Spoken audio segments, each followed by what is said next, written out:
Hey, this is On Stuff with Jeff. I'm Jeff and I talk about my stuff. Happy 2021, I guess. It's not off to a great start and I don't think we can ask for a refund. Today we're not talking about that. We're going to talk about books. This new segment I came up with, what am I going to call it? Bibliotopsy. Yeah, that sounds good. Bibliotopsy. And today, I'm going to talk about this book that I think you should read. I loved it. My daughter loved it. Listening to the audiobook of this, His Dark Materials by Philip Pullman, helped my daughter gain an interest in reading, which is very important to me because I've been reading since I was like 5 years old. So my dream is to have the Parliamentary Library from Ottawa in my bedroom. That would be awesome. Now, His Dark Materials is made up of 3 books. The first one came out in 1995 called The Golden Compass. Originally in Britain it was called Northern Lights. The second book, The Subtle Knife, came out in 1997. And the third and final book in the series came out in 2000, and that was The Amber Spyglass. Now, this book is quite related to this great work of English literature, Paradise Lost by John Milton. Paradise Lost tells the story of the devil, Satan, Beelzebub, Lucifer, where he starts off, just kicked out of hell for being very bad. Kicked out of heaven for being very bad. That's pretty metal, though. And he's thinking about what he's going to do to ruin things for God.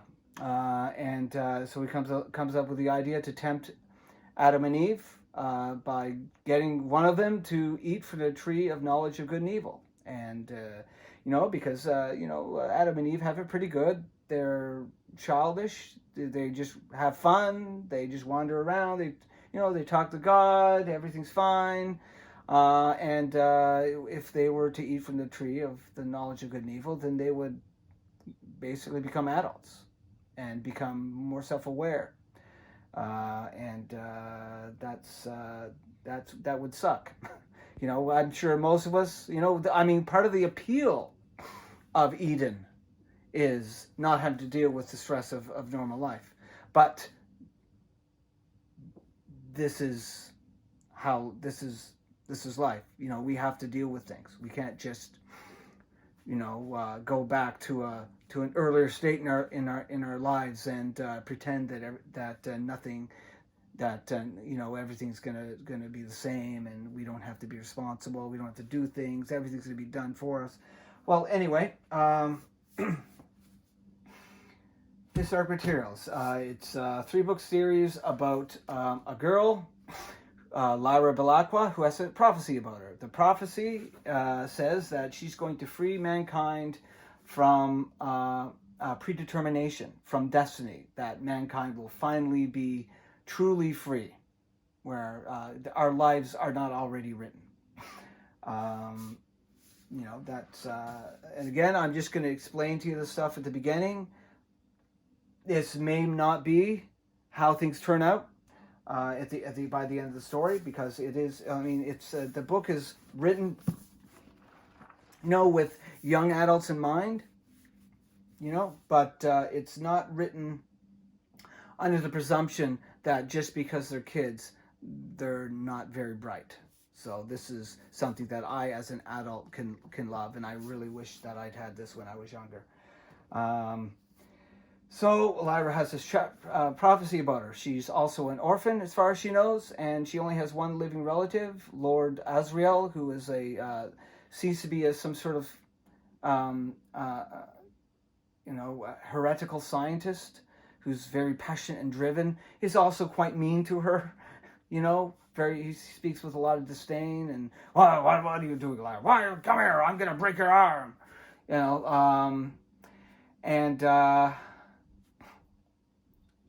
She lives in the fictional Jordan College in Oxford, England, in her world. One of the other things about her world is that John Calvin became Pope, and after he died, the Catholic Church basically dissolved. It's never really explained why that happened. I don't know. John Calvin wasn't in the real world. John Calvin was no friend of the church. He left the church. He left the Catholic Church. Anyway, in its place, in the place of the lost Vatican, the Catholic Church is they call it the Holy Church. But it's different from the Catholic Church, and it's not the Presbyterian or Protestant Church either. And it's governed only, basically, it's mostly known by a lot of the characters in the books as the magisterium. In the real world, the magisterium is the authority that the Catholic Church has to interpret the will of God and to be able to know what the Bible means and which part of the Bible, which books are in the Bible and which aren't, that type of thing. And the magisterium represses, in Lyra's world, the magisterium represses technological and scientific advancement because her world exists in the 1990s, in the late 1990s. But technology level and educational society is almost still in an Edwardian age. A lot of technology would probably look almost steampunky, but it's not. The technology isn't steampunk in nature. It would kind of look like something out of like a Jules Verne, a story, or some of the illustrations of technological illustrations of Leonardo da Vinci, and any technological or scientific discovery has to be vetted by the what do they call it? Some sort of theological something, not scientist, but they give it a religious sounding word. And they have to be there to decide whether it is real or heretical. And one of the issues is that there seems to be a hole in reality where you can see a city in another world. And the idea of other worlds in Lyra's world is heretical. There's only one world because God only created one world. And so Lyra's uncle, Lord Asriel, is a scientist who comes back at the beginning of the book. He comes back with knowledge of this new world and more questions and another important discovery. One of the other things about Lyra's world is that there are intelligent bears. There are, I don't mean like Winnie the Pooh. These are almost like Klingons. They're warlike. They can be noble. They are intelligent, but they do like to fight. They're called the Panzerbjorn, and they live on the island they have a kingdom on the island of Svalbard, which is a real world island, which is, I think, part of Norway or Denmark. I can't remember, but it's off the coast of Northern Europe. Another type of people in her world are the human-like, near human, almost indistinguishable from human witches. The difference is witches can fly, they live a long time, and they only seem to be cisgendered female. In order to reproduce, they need a human male part, in order to procreate. But they sound and act like human beings. It's just that they live a different life. Their lifespan gives them a different perspective, and they're able to travel pretty much anywhere in the world. And the other thing in Lyra's world is that there is a visible manifestation of your conscience or your inner voice that exists alongside you. They call them demons. spelled Dedaemon, and kind of like the angel and the angel and the devil type of thing, but not exactly that. Not exactly that. I'm sure maybe that's what how he met. He was thinking about them when he first came up with the idea. But you can have a conversation with them. They have their own name, and yeah, they're basically your conscience. In the like the people of Irish world also would term to them a manifestation of your soul. You can touch them, but they seem to be between incorporeal and corporeal. And when you die, they disappear into a puff of dust that disappears. And dust is another thing that figures. The idea of dust, which is not the type of dust that we have to clean up. That also is another thing that I don't want to spoil too much for you. But there's so much in here it's so imaginative, and this is, I suppose you could say,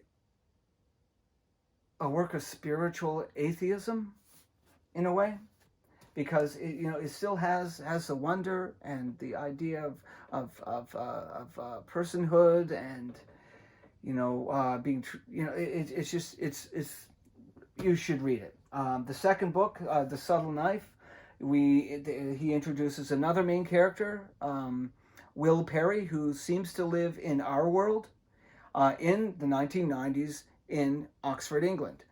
His mother is not well mentally, and that causes him some trouble, which I won't talk about. But he has a part to play as well, and they eventually meet. There's also a physicist who's built a device, which I'm not going to spoil too much about. And in the third book, they go to other worlds. One of the worlds in the second book that they go to, there's things that they call specters of indifference, that they go around, and if you're an adult and they touch you, they destroy, they remove your motivation, your sense of self, and you just sit around waiting for, people have to tell you to do things, and you just stare blankly without motivation. Again, a lot of the stuff, because it's a fantasy novel, a lot of it, there are philosophical reasons for certain things. Or you can look at them through the eyes of metaphor as well. But at the end of the book, everything comes together, and it's there's triumph and there's heartbreak, and I can't recommend this book enough. The BBC has a TV series done of this, which is also good. Took me a little while to get used to the casting, but because I'm trying to remember if I pictured Marissa Coulter with black hair in the books when I was first reading, before I saw, a blonde Marissa Coulter in the Golden Compass movie, and of course Lyra always had blonde hair, and in the miniseries Marissa Coulter has dark hair, which is book accurate. And Lyra's hair is kind of like brownish. So that, but the casting is good. The acting is good. The script is good. I love Will Perry. He's great. And all the other characters they've introduced. They really had, not being able to have Daniel Craig back as Lord Asriel kind of worried me. But the casting they got for him was also extremely good. You need somebody who can really sell the passion and he just has to do something. Just shaking with energy, and drive. So yeah, historic materials. There's a bunch of other stuff. After he finished these, I guess people were bugging him. Come on, we want more books. So he wrote a couple of, I guess, what you could almost say are storybooks set in the world. They're in the same style, but they're very, very short. They're kind of like short stories. No, that's exactly what they are. What am I talking about? They are short stories. One where he talks about one of the characters, the aeronaut, the Texan, independent Texan aeronaut, how he first met the bear. There's another one which is a little bit, a couple years after the end of the book. Lyra, a couple about Lyra after she, after the end of the book, her as a little bit older, what she's doing. There's also 2 other books in the series, which I sadly haven't got to yet. The Book of Dust. That's the first one, the La Belle Sauvage. I wonder if you see that. I think that kind of takes place before the events of the book. And then The Secret Commonwealth, which I'm assuming happens... I think this happens in Lyra's world. Yeah. So... can't wait to get to those. And that's I don't know what else can I say. I mean, it's beautiful to read, and you really should read it. So get on that. Bye-bye.